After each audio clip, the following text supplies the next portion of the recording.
যিনি মাদপুরে বিরাজমান, এই মা কিন্তু কাউকে খালি হাতে ফেরায় না বন্ধুরা, আমি আবার বলছি।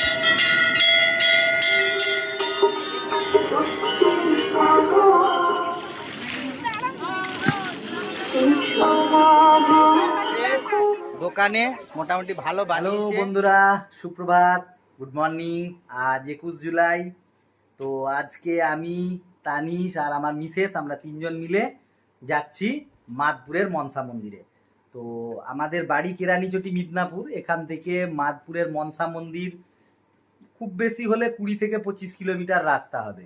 আর এই 25 কিলোমিটার রাস্তা আমরা আজকে যাব বাইকে করে, আবার অনেকে ট্রেনে করে, হাওড়া লোকাল ধরে মাদপুর স্টেশন নেমে ওখান থেকে টোটো বা অটোতে করেও কিন্তু মন্দির অবধি পৌঁছতে পারে। তো স্পেশাল একটা কারণ তো আছেই, বাইরে বৃষ্টি হচ্ছে ঝিরিঝিরি, আর আমরা মায়ের কাছে যাচ্ছি। অনেক দিন ধরে ইচ্ছে ছিল একবার ঘুরে আসার, আমরা মাঝে মধ্যে মন গেলে সত্যিই যাই। তো আপনারাও চলুন আমাদের সাথে, আর এই ভিডিওটা কমপ্লিট দেখার জন্য অনুরোধ করছি। মন্দিরে কিভাবে পৌঁছচ্ছি, কিভাবে পুজো দেয়া হয়, আর কিরকম কিরকম আচার বিধি মেনে পুজো দেওয়া হয়, সমস্তটা কিন্তু আপনারা দেখতে পাবেন। তো আর কথা না বাড়িয়ে চলুন রাস্তায় গিয়ে দেখা। বন্ধুরা, এটা হচ্ছে সেই কেরানীচটির মোড়, আর আমাদের বাড়ি এখানে। এখান থেকে ওই স্ট্যাচুর পাশ দিয়ে ডান দিকে যে রাস্তাটা যাচ্ছে, ওটা ঢুকছে এলআইসি মিদনাপুর টাউনে। আর এই পেছন দিকের রাস্তাটা শালবনী, আমাদের বাড়ি এখানেই মোড়ে। আর এই মোড় থেকে এই যে এবার বাম দিক দিয়ে যে আমরা যাব, এই দিকটা দিয়ে ধর্মা বাইপাস হয়ে খড়গপুর ঢোকা যায়। আর আমরা প্রপার খড়গপুর না ঢুকে চৌরঙ্গির আগে থেকে বাম দিকে যে রাস্তাটা চলে যাচ্ছে ডেবরা হয়ে কলকাতা, সেই হাই রোড ধরে আমরা যাব মাদপুর মনসা মন্দির। বন্ধুরা, কেরানীচটি থেকে হাই রোড ধরে এসে এখন আমরা এই ধর্মার মোড়ের সামনেটায় দাঁড়িয়েছি। কত জল জমে গেছে দেখুন রাস্তায়। এবার এখান থেকে এই যে আপনারা পোস্টারটা দেখলে বুঝতে পারবেন, বাম দিকে সিকে টাউন, এটা কেশপুর রোড, ডান দিকে মিদনাপুর টাউনে ঢুকতে পারবেন, আর সোজা বেরিয়ে যাচ্ছে খড়গপুর। তো আমাদেরকে এখন সামনের দিকে সোজা যেতে হবে খড়গপুরের দিকে, চৌরঙ্গি অবধি দিয়ে ওখান থেকে বাম দিকে হাই রোড ধরবো কলকাতার দিকে যাওয়ার রাস্তা। তারপরে পৌঁছে যাব মনসা মন্দিরের জন্য। বন্ধুরা, খালি জল জমেছে কিরকম ধর্মার এই জায়গাটা, প্রত্যেক বছর জমে যায়। আমাদেরকে ফেরাতে হবে, সাইলেন্সারে পর্যন্ত জল ঢুকে যাচ্ছে। মেঘলা ওয়েদারের জন্য একটু অস্পষ্ট, এখান থেকে আমি জুম করব, আপনারা দেখতে পাবেন। এই দেখুন মন্দিরের যে চূড়াটা, এটা নতুন ইস্কনের মন্দির তৈরি করেছে গান্ধী। যে আমাদের ঘাট আছে মিদনাপুরেতে জগন্নাথ মন্দিরের কাছে, সেইটা রাত্রেবেলায় জায়গাটা কিন্তু দারুণ দেখায়। আর নদীতে জল বেড়েছে দেখুন, এই ব্রিজের উপর থেকে দেখাচ্ছি আপনাদের, দুই সাইডেতে প্রচণ্ড জল, আর আকাশটাও সেই রকম ঘনিয়ে কালো হয়ে আছে। এই ব্রিজের উপর থেকে সোজা যাচ্ছে খড়গপুর, আর এই পেছন দিকেতে মিদনাপুর। আমরা এই দিক দিয়ে এলাম, ব্রিজ কিন্তু রীতিমতো কাঁপছে বন্ধুরা। আর বেশিক্ষণ ব্রিজের উপরে দাঁড়াবো না, চলুন ওই পারে গিয়ে আপনাদের। এই জায়গাটা হচ্ছে কলকাতাগামী হাই রোডের উপরে কৃষ্ণনগর বাস স্টপ। এই দেখুন এই জায়গাটা, এই যে বাসগুলো দাঁড়াচ্ছে, যারা কলকাতা থেকে আসছে এই দিক দিয়ে বাস এখানে দাঁড়াচ্ছে, আর যারা মিদনাপুর বা খড়গপুরের দিক থেকে আসছেন তাদের বাসগুলো এসে এই রাস্তার এই ফুটে দাঁড়াবে। তো এই যে এখানে আমরা দাঁড়িয়ে আছি এখন, মানে এত বৃষ্টি, যে বৃষ্টিতে পুরোপুরি ভিজে গেছি বললেই চলবে সবাই, তাও উৎসাহ একটুও কমেনি। তো এবার এখান থেকে আমরা কিন্তু যাব রাস্তার ওই পারে, আর ওই পার থেকে ওই দিকে। এবার যারা ধরুন বাসে করে আসবেন মিদনাপুর খড়গপুর, তাদেরকে এই জায়গাটাতে এসে নামতে হবে, নেমে এখান থেকে রাস্তার ওই পারে টোটো নিয়ে যেতে হবে। আর যারা ট্রেনে করে আসবেন তারা কিন্তু মাদপুর স্টেশনে নেমে এখানে পৌঁছাতে পারে, তখন আর এদিকে আসতে হবে না, ডাইরেক্ট স্টেশন থেকে আপনারা মন্দির অবধি পৌঁছতে পারেন। তো চলুন এবার মন্দিরে গিয়ে আপনাদের সাথে দেখা হচ্ছে। এই জাস্ট আমরা চলে এলাম মন্দিরের চত্বরে। এখানটা থেকে এবারে ডান দিক বাঁ দিকে গাড়ি রাখার স্ট্যান্ড, তারপরেই মন্দিরের প্রাঙ্গণ। দোকানগুলো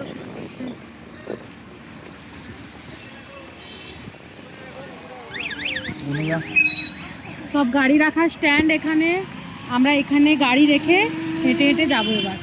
দেখুন আমরা এখানেতে গাড়িটা রেখে দিয়ে এবারে হেঁটে হেঁটে আমরা যাচ্ছি, মন্দিরের খুব কাছেই চলে এসেছি, সামনেটাতেই মন্দির। আর এখানটাতে পুকুর একটা করেছে, এইটাতে সবাই স্নানও করে। বাড়ি থেকে আমি তো ঠিক করেই এসছিলাম যে আজকে এই মন্দিরেতে পুজো দেওয়ার আগে এখানে স্নান টান করে তারপর এখান থেকে যাব আমরা মন্দিরের ভিতরে।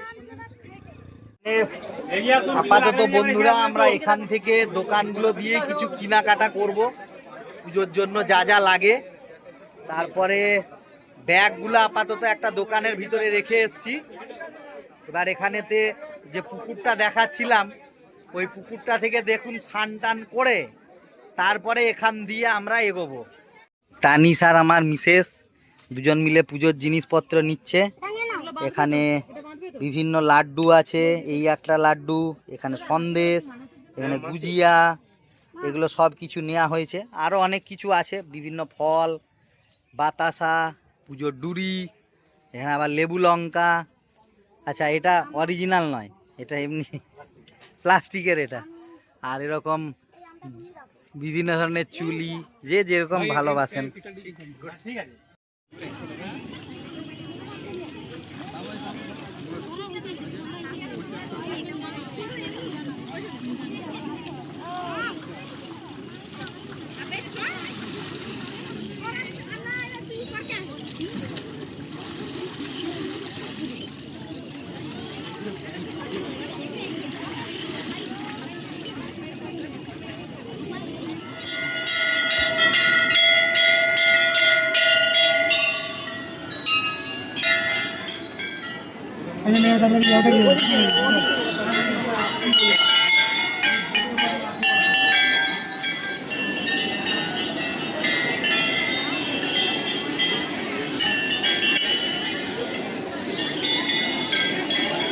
বন্ধুরা মন্দিরের ভিতরটা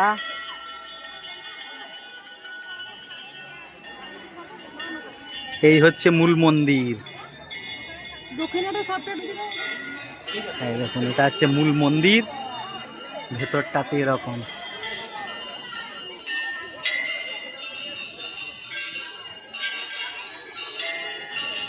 এবার একদম পুজো দেওয়ার জন্য সব রেডি। এইখানেতে দেখুন কত লোক প্রণাম সেবা খাটছে, আমার অলরেডি হয়ে গেছে। আর এইখানে দেখুন নিয়ম, যে যার নিজে নিজেই কিন্তু পুজো দিবে। আলুরা যে যার নিজে হাতে করে পুজো দিচ্ছেন।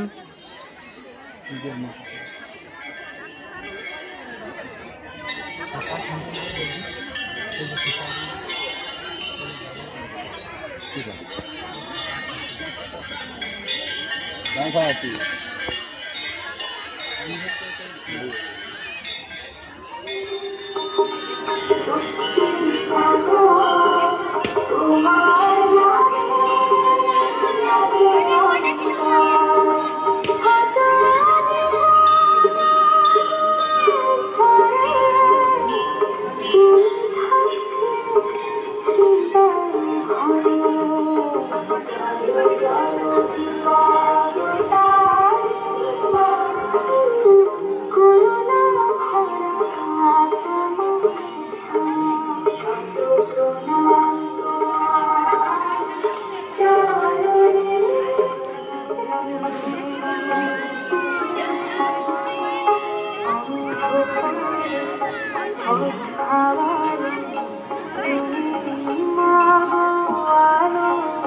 বন্ধুরা দেখুন আমাদের এবারে পুজো দেওয়া প্রায় কমপ্লিট।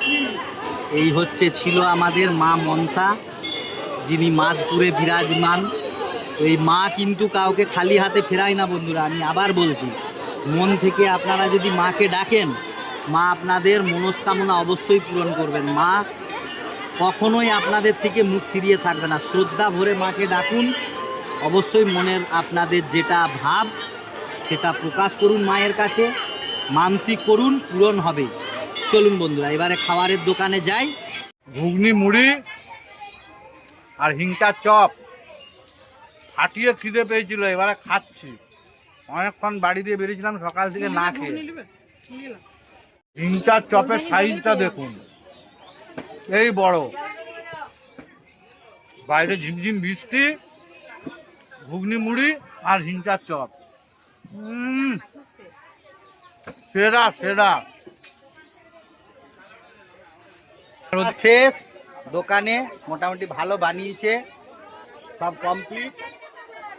এবার আর কি, এবার বাড়ি ফেরা, সব কমপ্লিট। এবার আসা যাক খরচ খরচার হিসেব।